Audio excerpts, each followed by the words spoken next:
Hello दोस्तों, नमस्कार। स्वागत है आप सभी का एजुकेशन मंत्रा में। दोस्तों, बात करेंगे विभिन्न प्रतियोगी परीक्षाओं की अपडेट्स के बारे में, जिसमें स्पेशली बात होगी यूपी ट्रिपल एस सी पेट 28 लाख ने कराया पंजीकरण। 69,000 तीसरी चयन सूची से पहले आया एक नया मोड़। महानिदेशक सर के लेटर पर कोर्ट की रोक। विज्ञापित सभी पदों को भरने के लिए बाध्य नहीं है सरकार। शिक्षक भर्ती में महिलाओं को 8 वर्ष की छूट। तो सारी की सारी अपडेट्स यहाँ पर डिस्कस करने वाले हैं दोस्तों। वीडियो को लाइक एंड शेयर करें और चैनल पर नए हैं तो सब्सक्राइब करके बेल आइकन को भी प्रेस कर दिया करें, जिससे कि लेटेस्ट वीडियो की जो नोटिफिकेशन है वो लगातार मिलती रहें। तो चलिए दोस्तों, बिना किसी देरी के वीडियो सेशन को स्टार्ट करते हैं। सबसे पहले हम बात करेंगे यूपी ट्रिपल एस सी पेट के अंतर्गत आने वाली अपडेट के बारे में। दोस्तों, यूपी ट्रिपल एस सी आपको बहुत अच्छा रोजगार का अवसर दे सकती है। 22 से 30 हजार पदों पर भर्तियां पहले ही राउंड में होने की उम्मीद है। तो ऐसे में 28 लाख ने ही पंजीकरण कराया है, जबकि जो मतलब कह लें एक आशा थी कि कम से कम 40 लाख अभ्यर्थी यहाँ पे 35 से 40 लाख पंजीकरण कराएंगे और फाइनल आवेदन भी करेंगे। यहाँ पर सबसे बड़ी बात जो निकल के आई है कि आवेदन तिथियों पर इजाफा नहीं हुआ है। रजिस्ट्रेशन की डेट जो है हूबहू वही रखी गई है और जो फाइनल आवेदन की तिथि है वो थोड़ी सी बढ़ा दी गई है, 25 तारीख तक कर दी गई है। तो क्या कुछ है अपडेट देख लेते हैं। देख सकते हैं दोस्तों, यूपी ट्रिपल एस सी की तरफ से ऑफिशियल लेटर है कि यदि अभ्यर्थी द्वारा दिनांक 21/6/2021 की मध्य रात्रि तक अपना पंजीकरण नहीं कराया गया है तो उसके द्वारा प्रारंभिक अर्हता परीक्षा हेतु आवेदन नहीं किया जा सकेगा। मतलब अगर 21 तारीख तक आपने पंजीकरण रजिस्ट्रेशन नहीं कराया तो आप आवेदन नहीं कर पाओगे। लेकिन यहाँ पर आयोग द्वारा इस प्रकरण पर समग्र रूप से विचार करते हुए अभ्यर्थियों के हित में ध्यान रखते हुए निर्णय लिया गया है कि पंजीकरण की अंतिम तिथि में कोई परिवर्तन नहीं किया जाएगा, परंतु यदि अभ्यर्थी द्वारा उक्त अंतिम तिथि के पूर्व अर्थात 21/6/2021 की मध्य रात्रि तक अपना पंजीकरण करा लिया गया है, लेकिन बैंक स्तर पर लगने वाले समय के कारण आवेदन शुल्क जमा कराकर अपना आवेदन अंतिम रूप से सबमिट नहीं किया जा सका है, तो उसके द्वारा आवेदन शुल्क 25 जून तक जमा करने और दिनांक 25 जून की मध्य रात तक अपना आवेदन अंतिम रूप से सबमिट किया जा सकता है। और दोस्तों, आवेदन में संशोधन की अंतिम तिथि पूर्ववत यानी कि 28/6/2021 ही रहेगी। तो आप लोग बिल्कुल से ध्यान दे लें। जो लोग पंजीकरण के लिए रह गए हैं दोस्तों, तो अब उनको मौका नहीं मिलने वाला है। और जिन्होंने पंजीकरण करा लिया है, आवेदन नहीं कर पाए, फीस नहीं जमा कर पाए, संशोधन नहीं कर पाए, तो उन सब के लिए यहाँ पर खुशखबरी है, आवेदन की तिथि बढ़ गई है। तो चलिए अब दोस्तों यहाँ पर कुछ इससे रिलेटेड और डिटेल्ड थोड़ा सा चीज़ें देख लेते हैं। देख सकते हैं दोस्तों, 30,000 पदों के लिए हो सकती है पहली मुख्य परीक्षा। आयोग समान अर्हता वाले पदों के लिए एक साथ विज्ञापन निकालकर मुख्य परीक्षा कराएगा।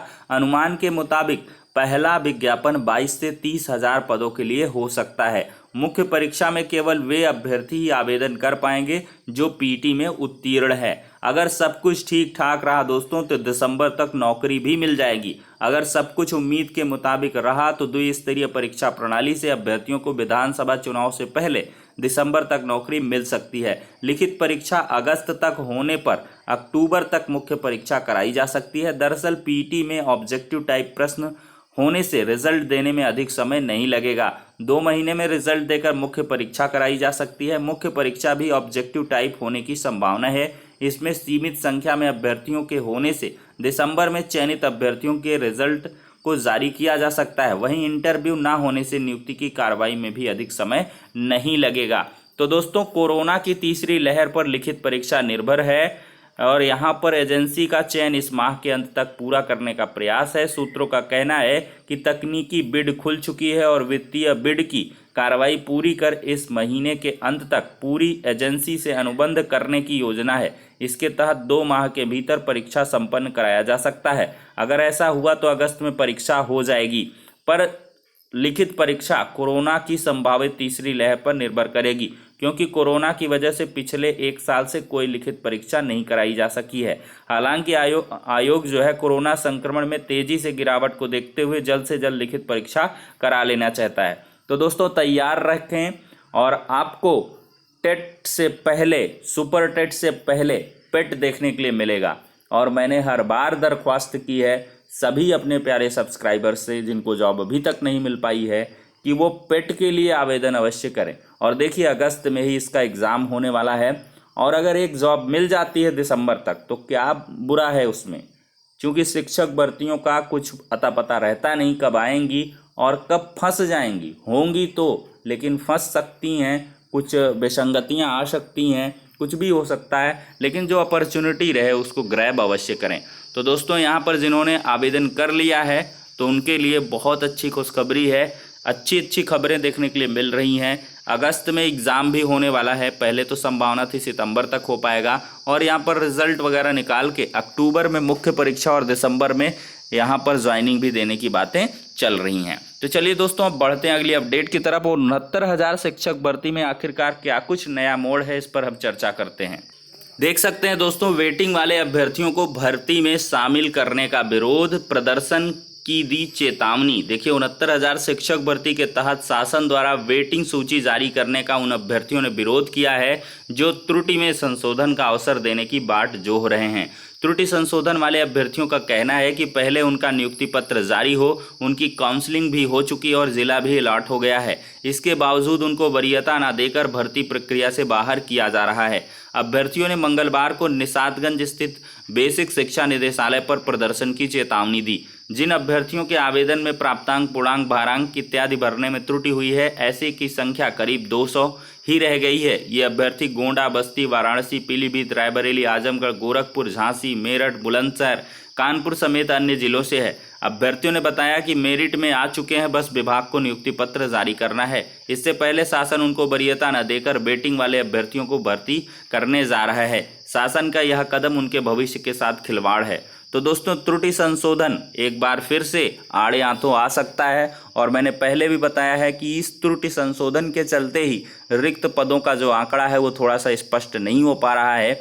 अब देखते हैं दोस्तों, यहाँ पर कल की डेट पर अभ्यर्थियों ने प्रदर्शन भी किया है। अब यहाँ पर देखते हैं क्या कुछ निकल के आता है, क्योंकि यहाँ पर शिक्षक भर्ती की तीसरी चयन सूची को लेकर जब से यहाँ पर चीज़ें पटल पर आई हैं तब से विभिन्न प्रकार के जो अभ्यर्थी हैं 69,000 के अंदर एक तो 22,000 सीटों को जोड़ने को लेकर मामला यहाँ पर प्रचंड हो रहा है, और दूसरी तरफ देखा जाए तो एमआरसी के अभ्यर्थी भी आज धीरे धीरे सड़कों पर एकत्रित हो रहे हैं। और तीसरा जो देख लें तो यहाँ पर त्रुटि संशोधन का भी मुद्दा आ चुका है।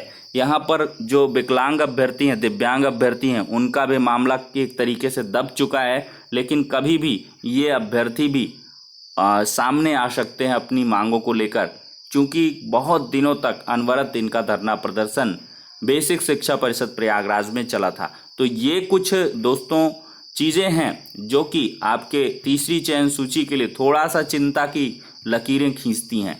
तो फिलहाल के लिए दोस्तों यहाँ पर त्रुटि संशोधन का मुद्दा एक बार फिर से गरमा रहा है।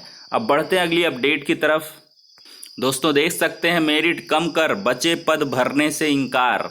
इलाहाबाद हाईकोर्ट ने 2015 की पुलिस पीएसी कांस्टेबल भर्ती में खाली पदों को भरने की मांग को अस्वीकार कर दिया है। साथ ही 3,000 विज्ञापित पदों को कैरी फॉरवर्ड ना कर मेरिट घटाते हुए चयनित अभ्यर्थियों की नियुक्ति की मांग को लेकर दाखिल सैकड़ों याचिकाओं को खारिज कर दिया है। कोर्ट ने सुप्रीम कोर्ट के फैसले का हवाला देते हुए कहा कि यदि नियम नहीं है तो चयनित होने मात्र से ही किसी को नियुक्ति का अधिकार नहीं मिल जाता। सरकार सभी विज्ञापित पदों को भरने के लिए बाध्य नहीं है। हाईकोर्ट पर सुप्रीम कोर्ट के निर्णय बाध्यकारी हैं, इसलिए कोई राहत नहीं दी जा सकती। यह आदेश न्यायमूर्ति MC त्रिपाठी ने अजय प्रकाश मिश्र तथा 116 अन्य याचिकाओं को खारिज करते हुए दिया है। तो देख सकते हैं दोस्तों, यहाँ पर अशोक करे, वरिष्ठ वक्ता HN सिंह, सिद्धार्थ करे, मुजीब अहमद सिद्दीकी सहित आधा दर्जन वकीलों ने बहस की और याचियों का कहना था कि सभी चयनित हैं। कट ऑफ 191.6 से अधिक प्राप्त कर सफल हुए हैं। पुलिस भर्ती ने 28,916, सिविल पुलिस व PAC कांस्टेबल पदों की भर्ती में सामान्य वर्ग को 403.6, OBC के 394.73, SC को यहाँ पर 380.3 कट ऑफ मेरिट पर दस्तावेज सत्यापन और शारीरिक परीक्षा के लिए बुलाया था। तो दोस्तों यहाँ पर देखे हैं कि एक बड़ा आदेश हुआ कि आपको बाध्यकारी नहीं किया जा सकता है। यानी कि गवर्नमेंट को बाध्यकारी नहीं किया जा सकता है कि अगर आपके वैकेंट सीट रह रहे हैं तो उसको भरे ही। यही सिर्फ हाल हो जाता 69,000 में भी, लेकिन यहाँ पर माननीय योगी आदित्यनाथ जी ने यहाँ पर आदेश दिया था तो ये कार्य हो गया था। तो चलिए बढ़ते हैं अगली अपडेट की तरफ। देखा जाए दोस्तों तो भर्ती आयोग व बोर्ड अध्यक्षों की क्लास लेंगे मुख्यमंत्री। कोरोना की दूसरी लहर के खात्मे के बाद अब भर्तियों को रफ्तार देने की तैयारी है। इसके लिए मुख्यमंत्री योगी आदित्यनाथ सभी आयोगों व बोर्ड अध्यक्षों की क्लास लेंगे। यह बैठक जल्द बुलाने के निर्देश दिए गए हैं। बैठक के इसी माह होने की उम्मीद है। इसमें बोर्ड अध्यक्षों से यह भी पूछा जाएगा कि अब तक कितनी भर्तियां पूरी की हैं और अभी कितनी लंबित हैं। उन्हें यह भी बताना होगा कि लंबित भर्तियों को पूरा करने का रोड मैप क्या है। फिलहाल सरकार की तैयारी है कि सभी विभागों में रिक्त पदों को युद्ध स्तर से भरा जाए। अब दोस्तों महानिदेशक स्कूल शिक्षा के सर्कुलर पर रोक हुई है, जवाब तलब हुआ है। एनसीटी का निर्देश है, शिक्षक भर्ती नियमावली पर बाध्य है, हाईकोर्ट का कहना है। और ये मामला है दोस्तों 69,000 शिक्षक भर्ती में इंटरमीडिएट के बाद प्रशिक्षण प्राप्त करने वाले अभ्यर्थियों के चयन निरस्त करने के संबंध में।